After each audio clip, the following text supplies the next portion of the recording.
조선왕조실록은 상당히 객관적이고 신뢰도가 높은 역사 기록입니다. 사관들은 모든 사실을 적기 위해 엄청난 근성과 책임감을 가지고 기록을 남겼고요. 실록을 편찬할 때는 초안을 물에 씻는 세초를 통해 누가 남긴 글인지 알지 못하도록 하는 익명화 과정을 거칩니다. 그리고 설령 왕이라 해도 실록을 마음대로 꺼내볼 수 없도록 비밀성을 유지했기 때문에 권력의 영향을 받지 않는 중립적인 기록을 남길 수 있었던 것이죠. 하지만 역사 기록이라는 것은 말입니다. 아무리 중립적이고 객관적으로 작성하려 해도 사람이 적는 이상 어느 정도는 기록자의 취향이나 당시 정치적 상황에 영향을 받는 주관적인 기록이라는 이중성을 가질 수밖에 없습니다. 예를 들어 황희정승에게 악감정이 있었던 이효문이라는 사관은 황희가 돈에 미친 사람이고 남의 부인과 바람을 피우는 나쁜 놈이다, 이런 억가를 실록에 남기기도 했고요. 선조의 아들 중 정원군은 어려서부터 범죄를 일삼던 인물이었는데 실록에는 영특하고 의리가 있었던 훌륭한 인물로 미화되어 있습니다. 그리고 이 왜곡과 미화가 가장 극심하게 드러나는 부분이 오늘 주제인 수양대군 세조에 관한 기록이죠.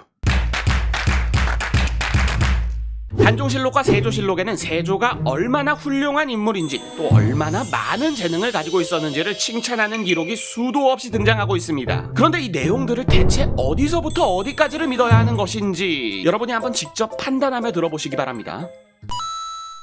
요즘 들어 한국 드라마나 음악 등의 문화가 국경을 넘어 꽤나 각광을 받고 세계적으로 유명한 한류 스타들이 상당히 많아졌습니다. 그런데 여러분, 실록의 기록을 따르자면 사실 한류 스타의 원조는 세조대왕이셨어요.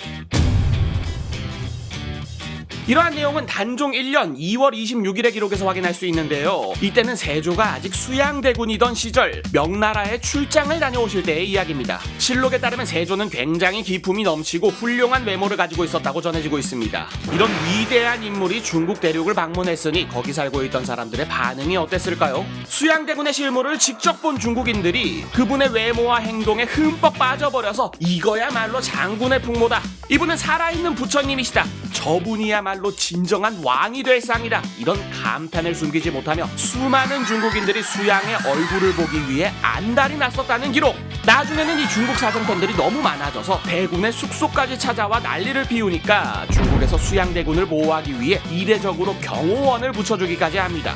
이때 아쉽게도 수양대군을 보지 못한 사람들은 내가 나중에라도 꼭 조선에 가서 대군의 얼굴을 봐야겠다, 이런 다짐을 남기기도 하고, 어떤 노인은 내가 나이가 너무 많아서 죽기 전에 수양대군을 못 뵐 것 같아, 너무 마음이 아프다, 이런 안타까운 사연을 남기기도 했죠. 이렇게 중국 대륙의 수양대군의 유명세가 늘어나다 보니 얼마 지나지 않아 그 소문은 주변국으로까지 퍼지게 되었고, 중국뿐 아니라 일본과 변방의 오랑캐들까지도 수양대군을 보기 위해 조선을 앞다투어 방문했다 합니다. 동아시아 모두가 한마음으로 사랑했다 하는 수양대군. 하지만 더욱 놀라운 점은 이분의 비범함은 인간만 알아볼 수 있는 게 아니었다는 겁니다. 수양대군이 북경을 방문할 당시 그곳에는 코끼리를 8마리 키우고 있었다 하는데요. 그 코끼리들이 대군을 보자마자 기겁을 하고 뒷걸음질을 쳤다는 놀라운 기록. 한낱 동물마저도 알아볼 수 있는 비범한 인물이었으니 이분이 훗날 왕이 된다면 조선이 얼마나 부국강경할지 참으로 기대되는 일입니다. 앞서 소개한 것은 세조대왕의 외적인 부분을 강조한 기록인데 사실 외모만 뛰어나다고 해서 훌륭한 왕이 되는 건 아닙니다. 능력이나 인품 같은 내면적인 부분이 더 중요한 덕목이죠. 그리고 실록에는 세조대왕의 어마어마한 재능들이 모두 기록되어 있습니다.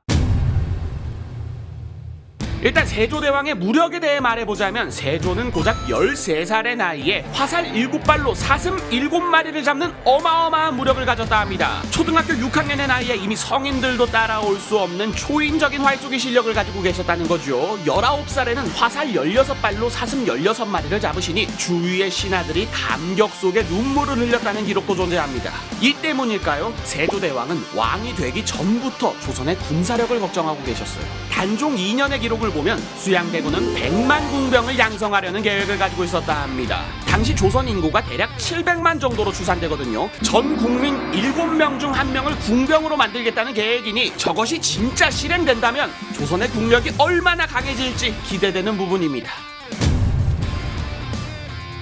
굉장히 의외로 느껴질 수 있겠지만 세조대왕은 무력뿐 아니라 음악적 재능 또한 뛰어났다 합니다. 아직 세종대왕이 살아계시던 시절 이야기인데 세종은 왕자들에게 음악 공부를 시키셨습니다. 왕자들 중 안평대군과 이명대군은 원래 음악을 좋아해서 악기를 열심히 배웠다 하는데 세조께서는 음악보단 운동을 좋아하시잖아요. 때문에 악기 연습에는 조금 소홀하셨다 합니다. 그러던 어느 날 세종께서 왕자들을 불러들여 향금이라는 악기를 연주하도록 시켰는데 이게 안평대군과 이명대군은 열심히 연습했던 악기지만 세조께서는 배운 적이 없는 악기였습니다. 보통 사람이라면 굉장히 난감한 상황이었겠죠. 하지만 세조는 보통 사람이 아니었습니다. 이분은 무려 처음 보는 악기를 쓱 살펴보시고는 능숙하게 연주를 시작하셨는데 그 실력이 열심히 노력한 안평대군의 실력보다도 뛰어났다 합니다. 이쯤 되면 거의 초능력에 가깝다고 할 수 있는데 사람들이 보통 음악의 천재하면 모차르트를 떠올리잖아요. 하지만 모차르트는 피아노를 배우는데 1년 정도의 시간이 필요했어요.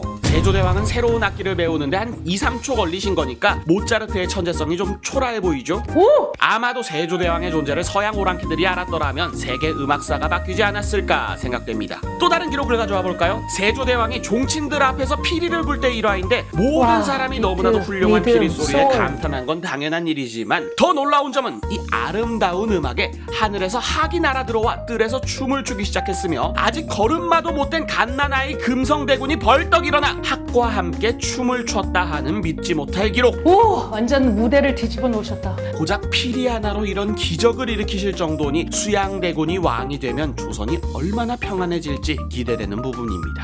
앞선 내용을 듣다 보면 저런 일들이 정말로 가능한 것일까 의문이 생기는 분들이 많을 텐데요. 세조께서 저런 초인적인 능력을 가진 것에는 다 이유가 있었습니다. 여러분들 놀라지 마세요. 실록의 기록을 분석해보면 세조대왕님은 사실 부처님이었어요.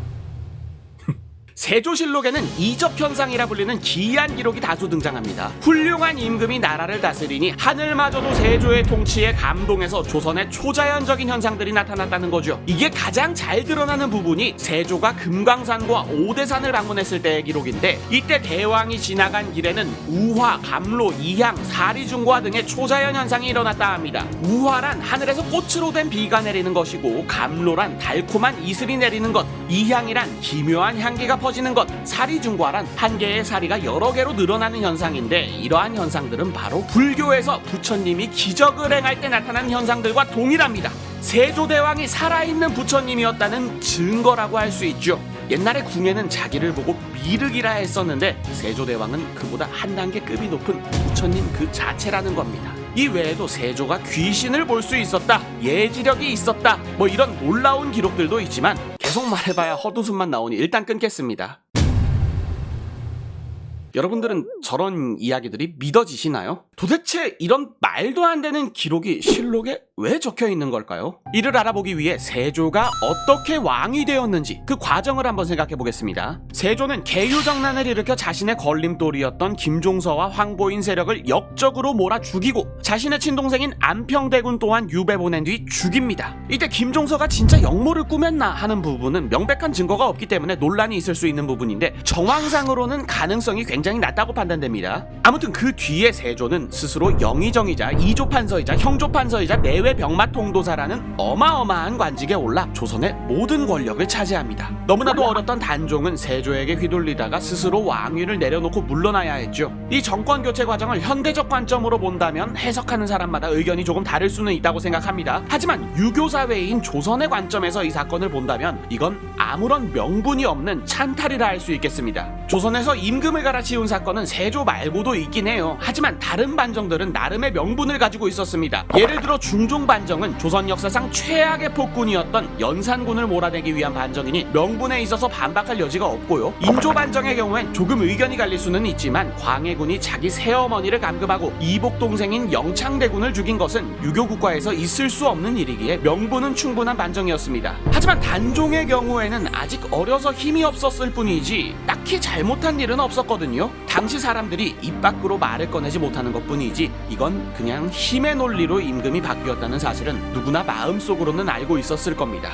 이 세조를 왕으로 만들기 위해 노력했던 인물 중 가장 유명한 두 사람을 꼽아보자면 계유정난의 총괄 기획자인 한명회, 그리고 세종대왕이 총애했던 신숙주, 이분들의 이름이 가장 유명하다 할 수 있겠죠. 그리고 이 두 분이 바로 세조실록을 만드신 분들입니다. 세조를 왕으로 만들고 막대한 권력을 누렸던 공신들은 후대 사람들의 평가를 두려워할 수밖에 없겠죠. 만약 세조가 그저 권력욕의 왕위를 찬탈한 것으로 평가된다면 옆에 있던 공신들 또한 나라를 뺏은 도적이 되는 것이고, 세조가 나라를 위해 결단을 내린 인물로 평가된다면 공신들 또한 시대의 흐름을 잘 읽은 사람이 되는 것이겠죠. 때문에 이들의 영향권 아래에 쓰여졌던 실록에는 자신들의 행동에 대한 변명이 계속 등장합니다. 단종은 유약하고 어리석고 우유부단한 임금이다. 안평대군은 뇌물을 받고 벼슬을 팔았고 여자를 밝히는 인물이다. 김종선은 성질이 괴팍하고 권력을 남용하던 인물이다. 세조대왕은 나라를 위해 어쩔 수 없이 결단을 내리신 거다 라며 세조가 왕위에 오른 일을 정당화하고, 세조는 세종대왕께서도 인정한 인물이다.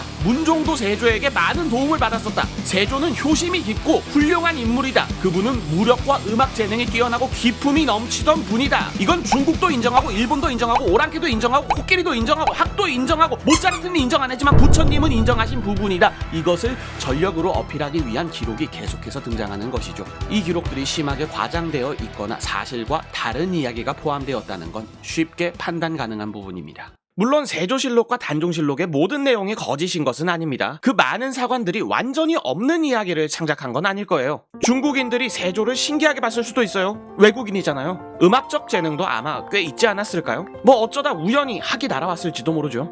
그리고 세조가 왕위에 오른 뒤 많은 업적들을 남긴 것도 사실입니다. 하지만 이 기록들을 모아놓고 보면 헛웃음이 나오는 이유는 이것이 어떤 의도를 가지고 남겨진 기록인지 뻔히 보이기 때문입니다.